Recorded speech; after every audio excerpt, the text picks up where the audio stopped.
अस्सलामुअलैकुम, मैं हूं शम्स आज़ाद और आज एक बार फिर एक नई वीडियो के साथ आप लोगों की खिदमत में हाजिर हूं। सामीन मुहतरम, आज मैं आप लोगों को बलोच कौम की तारीख़ के बारे में कुछ मुख्तसर से बताने जा रहा हूं। बलोच कौम की तारीख़ में भी बहुत इख्तिलाफ मौजूद है। कुछ ने उन्हें नमरूद से जोड़ा है, इसका लक़ब बलोच था जो बाद में लिसानी फ़र्क के बायस बलोच बन गया। कुछ के ख्याल में ये ईरानी नस्ल है, कुछ के ख्याल में ये नस्लन अरब है, कुछ ने उन्हें राजपूत भी लिखा है, कुछ ने ये कहा कि ताजिक नस्ल से है और कुछ ने कहा कि बलोच मकरान के कदीम बाशिंदों की बाकियात है। सरदार मोहम्मद खान कशकोरी ने यह नजरिया पेश किया है कि बलोच कुलदानी और बाबली है और मशहूर हुक्मरान नमरूद के नस्ल से है। खुद बलोचों के पास एक नज़म के सिवा कोई कदीम मवाद नहीं। इस नज़म में आया है कि वो अमीर हमजा के औलाद है और हल्ब से आए हैं, ये ही दुरुस्त मालूम होता है। इसमें मजीद ये बयान हुआ है कि उन्होंने करबला में हज़रत इमाम हुसैन रज़ियल्लाहु ताला अन्हु का साथ दिया और इनकी शहादत के बाद वो बामपुर या भमपुर पहुंचे और वहां से सिस्तान और मकरान आए। लफ्ज़ बलोच को मुख्तलिफ अदवार में मुख्तलिफ अक़वाम ने बाल बलोस, बलोस, बलूस, बलूश, बऊस, बिलोस, बलोस और बलाउस लिखा और इस्तेमाल किया। अहले बाबल अपने कौमी देवता को बाल बाल अजीम कहा करते थे। यूनान ने उसे बिलोस कहा। अहद कदीम में लफ्ज़ बलोच को बालूस और बिलूस लिखा जाता था।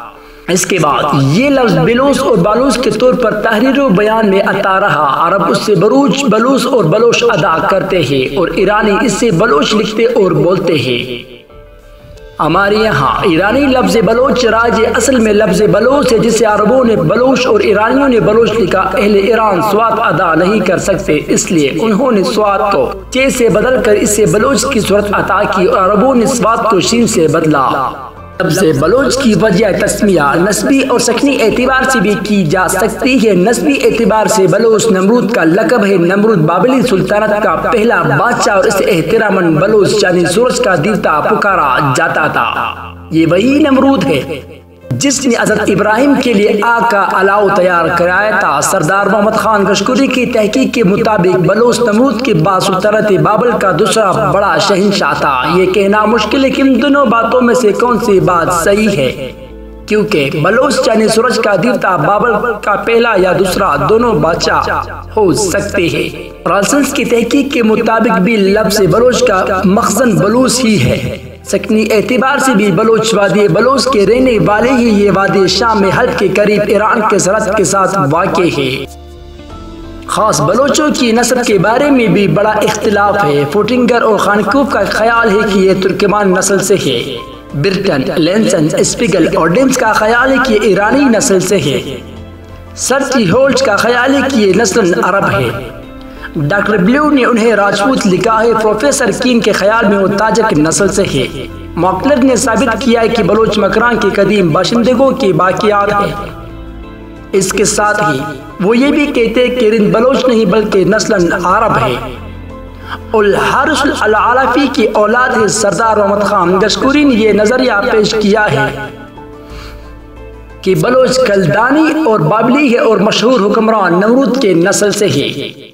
फिरदौसी ने शाहनामे में 3 बादशाहों के अहद में बलोचों का जिक्र किया है कि खसरू 532 कबल अज़ मसीह में बलोच बहर खिज़र के जनूबी साहिली इलाके और क्वालबर्स के दामन में बुदूद की तरह रहते थे। उनमें जो थोड़े मुतमद्दिन हो गए वो हुकूमत और फौजी खिदमत करने लगे। दरकिस के अहद में बलोच ईरानी बादशाहों के दरबार में आला उहदों पर फाइज रहे, लेकिन बाद में बलोच ईरानी बादशाहों के लिए खतरा बन गए।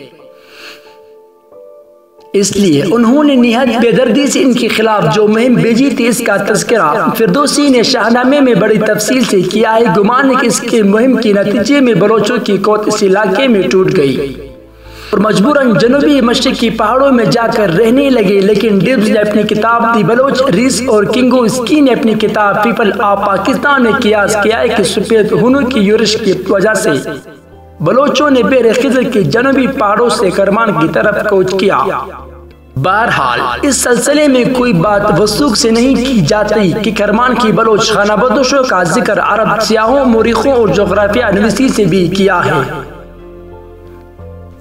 ये बात करीन कियासी के बलोचों ने 2 मरतबा नकल मकानी की और दोनों बार हिजरत की वजह एक बड़े इलाके में नई फातिहों की पेशकदमी थी। पहली हिजरत उस वक्त हुई जब फारिस में सुल्जूकियों के हाथों वलीमी और गजनवी ताकतों का खात्मा हुआ।